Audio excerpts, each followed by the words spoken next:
Hello guys, ഇവിടെ ദാ മിതുമോള് ഒരു പാരസെറ്റമോളിൻ്റെ ഗുളികയായിട്ട് വന്നിരിക്കുകയാണ് കേട്ടോ. അപ്പം ഇതെന്തിനാന്ന് ചോദിച്ചു നോക്കാം. ഇതെന്തിനാ? ചുമേ? ചുമക്ക മരുന്ന് കുടിക്കുന്നേ? എവിടെ ചുമ ഉള്ളത്? കാണിച്ചോണ്ടാ.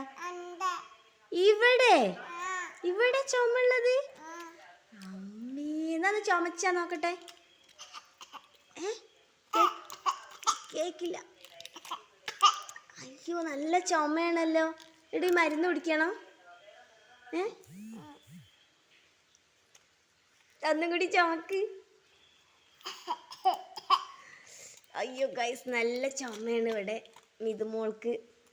അപ്പോൾ ചുമക്ക് പാരസെറ്റമോൾ കൊടുക്കണം എന്നാണ് മിതുമോൾ പറയണത്. തരണോ? തരൂല ഞാൻ. ഇല്ല ഇല്ല ഇല്ല.